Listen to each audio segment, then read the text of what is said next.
What if you received a letter from your own past? Not a memory, not a dream, a physical letter written in your own hand sent 50 years ago. That's what happened to me this morning. The day was June 9th, 2025. The air was heavy, the world quiet. On my doormat, a plain, unmarked envelope. No stamp, no postmark, no return address. It felt wrong, impossible. The paper was brittle, yellowed, smelling of dust and something faintly metallic. My name was on the front, but the handwriting was not mine now. It was the looping script of a boy, my own from half a century ago. My fingers trembled as I held it. The world outside faded away. How could it be here? Who delivered it? The mailman had already come and gone. This envelope was an anomaly, a tear in the fabric of a normal Tuesday. I placed it on my kitchen table and stared at it. A relic from a life I barely remembered. The boy who wrote this was a stranger to me now, yet his hand had reached across the decades. Why now? After all these years, what could he possibly have to say? My hands shook, a tremor running through me as I broke the seal. The aged wax felt brittle, almost like bone beneath my trembling fingers. The wax crumbled into dust, a fine red powder that seemed to whisper secrets of forgotten times. It was as if the very past was disintegrating in my hands. Inside, a single folded sheet, yellowed and fragile, the paper thin and delicate with age. It felt like holding a ghost. The scent of decay stronger now, a musty odour that spoke of long years spent hidden away, untouched by the world. The date at the top, a stark reminder of time's relentless march. June 9th, 1975. A date etched in my memory, though I couldn't recall why. Exactly 50 years ago, half a century. An entire lifetime, almost. The letter began simply, a casual greeting from a distant past. "Hello, old man." The words mocked me, a playful jab from a boy who didn't know the weight of the years to come. I could almost hear my younger self's voice echoing from the faded ink, full of innocence I'd lost somewhere along the way, a purity that had been tarnished by time and experience. He wrote about a scraped knee, a minor childhood tragedy, strawberry ice cream, a simple pleasure, a summer day, bathed in the golden light of youth. Then the tone shifted, a subtle but unmistakable change in the rhythm of the words. The handwriting grew frantic, the letters becoming jagged and uneven, as if the pen was struggling to keep up with the thoughts. "I have to tell you something," he wrote, "something important, something I can't keep to myself any longer. Mum and Dad don't know. No one knows but me. It's a secret I've carried for years, a burden that's grown heavier with each passing day. And now, you." A chill traced my spine, a sudden coldness that had nothing to do with the temperature of the room. The letter was becoming a confession, a dark secret finally being brought to light after all these years. He wrote about a game, a seemingly innocent pastime from a simpler time. Hide and go seek with Mr. Shadow. Mr. Shadow was his friend, he said, a companion in the lonely hours of childhood. He lived in the walls of our old house on Elm Street, a place filled with creaks and whispers, where shadows danced in the corners. Mr. Shadow told him things, secrets whispered in the darkness, terrible things, things no child should ever hear. The letter ended with a chilling sentence, a final unsettling thought. He told me to write this letter, to seal it away and wait for the right time. He said you would need it, that the time would come when you would understand.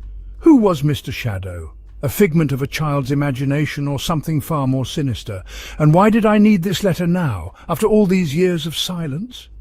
What was about to happen? The mundane had become monstrous, the familiar twisted into something terrifying. My childhood secret was clawing its way back into the light, threatening to shatter the fragile peace I had built, and I was afraid to read on, afraid of what I might find lurking in the shadows of my past. The paper felt like it was burning my skin. I dropped the letter as if it was searing hot, watching it flutter uselessly to the floor. Mr. Shadow.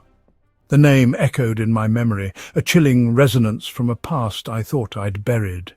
It was like unlocking a long dormant door in my mind, a door I'd tried desperately to keep shut, to forget what lay behind it. I remembered the cold spots, the sudden drops in temperature that had no explanation, the whispers in the old house, just at the edge of hearing, always unsettling. I dismissed it all as childish fantasy, the overactive imagination of a lonely kid. But seeing it written in my own hand, in my own familiar scrawl, gave it a terrifying weight, a horrifying sense of reality I couldn't deny. The letter wasn't finished, the message abruptly cut short. I picked it up, my hands shaking uncontrollably as I unfolded the fragile paper. On the back the writing was erratic, almost frantic, the ink smudged as if written in haste or fear. "Mr. Shadow has a rule," it read, the words stark and chilling against the aged paper. "You can't tell anyone about him, not ever. The warning was absolute, final. He gets angry when you tell." The words hung in the air, heavy with unspoken threat. My throat went dry, a lump forming that I couldn't swallow down. I had just told my wife about the strange letter, dismissing it as a silly prank, even as I felt a knot of unease in my stomach. A sudden, sharp noise made me jump. My heart leapt into my throat. A picture frame had fallen from the mantel, crashing to the floor with a sickening thud. On the floor, a chaotic mess of wood and glass. The shattered glass of our wedding photo, the image of my wife distorted and broken beneath the shards. The frame had been thrown with considerable force, not merely dropped. It was as if an unseen hand, a malevolent presence, had swiped it away in a fit of rage, a clear display of displeasure. I looked back at the letter, the words now seeming to pulse with a dark energy. "He gets angry when you tell." The phrase echoed in my mind, a terrifying mantra. This was not a coincidence, not some random act of gravity or structural failure. This was a warning, a direct and terrifying message. The game hadn't ended when I left Elm Street, hadn't faded into the realm of forgotten childhood memories. It had been waiting patiently, lurking in the shadows, dormant but never truly gone. And now I had broken the first rule, the most important commandment in this twisted game. What would happen next? What price would I, and perhaps my wife, have to pay? I spent the day in quiet terror. Every sound felt like a threat. I tried to call my wife, straight to voicemail. Dread tightened in my stomach. My eyes kept drifting to the letter. There was a small folded photograph inside. It was me as a boy standing in the backyard of the old house. My smile was strained, my eyes wide with excitement and fear, but it was the shadow behind me that froze my blood. It was too long, too thin, distorted, a grotesque caricature, 2 points of darkness for eyes, a wide dark gash for a mouth. It was not my shadow, it was his. Proof. Not a memory, not a fantasy. Real. Mr. Shadow had been with me that day, a dark passenger. The photograph felt like a curse. The letter was not just a warning, it was a reminder, a debt I didn't know I owed.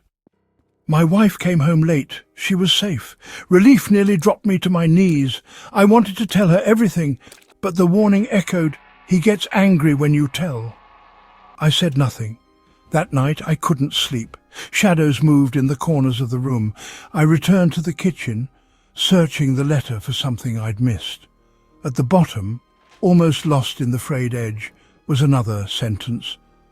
"He said you have to remember the other one, the one who played with us." The other one? I was an only child. My parents were protective, but a memory flickered. A neighborhood boy. We played in the backyard, hide and seek. His name was Michael. What happened to Michael? The question echoed in my mind, growing heavier with every heartbeat. I realized I'd forgotten something vital. The past was not done with me, and neither was Mr. Shadow. I had to remember. The name Michael unlocked a flood of memories. Michael Robertson. He lived a few houses down. We played together once. We played hide and seek in my backyard. I counted to 100. When I opened my eyes, Michael was gone. I looked for him for hours. He never came back. The police searched. My parents were questioned. I told them he was just hiding, but they never found him. He vanished without a trace. Michael became a ghost story. I moved on. I forgot. Until now. The letter forced me to confront the truth. We weren't just playing hide and seek, we were playing with Mr. Shadow. I had told Michael the rules, told him to find a place no one would ever find him. What if Mr. Shadow had helped him? I needed answers. My father kept old cassette tapes in the attic, family events, birthdays. I found a box, dust-covered. On top, a tape labelled June 1975. My hands trembled as I took it. What secrets were trapped in its silence? I had to know, I had to listen, the truth was waiting. I found an old cassette player, tucked away in a box of my father's things. It was a relic from another era, a time capsule of memories waiting to be unlocked. I hesitated for a moment, then gently pressed play. At first, just static, a hiss of white noise that filled the room. Then, a familiar voice emerged from the static. My father's voice, talking about the weather. My mother laughing, a sound I hadn't heard in years. Then my own voice, high and innocent. "Can Michael come over and play?" My mother, "Just be careful, Arthur. Stay in the yard. Don't go wandering off." The sounds of the backyard filled the tape. Birds chirping in the trees, children's laughter echoing through the air. The rules of the game, whispered secrets and hushed instructions. "You have to hide where he tells you," I said, my voice a childish whisper. "Mr. Shadow knows the best spots, the places no one would ever think to look." Michael's voice, hesitant and filled with a childlike fear. "Is he real?" "He's more real than anything," I replied, my voice filled with a disturbing conviction. Then, the moment of no return, I counted, my voice echoing in the small space. 98, 99, 100. "Ready or not, here I come." The words hung in the air, a promise and a threat. My footsteps on grass, the sound of my shoes crunching on the dry earth. Calling Michael's name, my voice growing louder with each passing second. My voice growing frantic, laced with a rising panic. Then a faint scratching noise, barely audible above the sound of my own breathing. Something dragging across wood, a slow, deliberate sound that sent shivers down my spine. It was coming from inside the house. From the basement, a place we were forbidden to go. I stopped the tape. The silence that followed was deafening. The old house had a walled-off section under the stairs, a dark and forgotten space. My father said it was unsafe, that the structure was unstable and not to be trusted. But I remember showing it to Michael, eager to share my secret hiding place, telling him it was the best hiding place, the one place no one would ever find him. The scratching on the tape, echoing the sounds I had long forgotten. The walled-off room, a place of childhood secrets and hidden fears. He wasn't lost in the woods, as everyone had believed for so long. He never left the house. He was here all along. He's been in that wall for 50 years, trapped in the darkness. The truth was worse than any ghost story, more terrifying than any nightmare I could have imagined. And it was my fault, my childish game that led to his eternal prison. Nausea hit me. Michael had been in the wall all this time. My fault. I looked at the letter again. I'd missed the most important part, the last line written in heavy ink. "You have to let him out." The words hung in the air. Let him out. The letter was a key, a summons, not an apology. Mr. Shadow wanted me to go back, to open the wall. But what would I be letting out? The ghost of a lost boy, or something else, something that had fed on fear for 50 years. The letter was not a confession. It was a command. The game was not over. The final move was mine. I had to go back to Elm Street. I had to finish what I started. The past was demanding payment, and I was out of time. Today is June 9th, 2025. The same day the letter was written 50 years ago. The cycle demands to be completed. I have to drive back to my hometown, find the old house on Elm Street, go into the basement with a hammer and crowbar, break down that wall. It's the only way to silence the guilt screaming in my soul. But I am afraid I am old. My hands shake. What strength do I have against a thing that's waited 50 years? If I do nothing, the door in my mind stays open. Mr. Shadow knows that I know.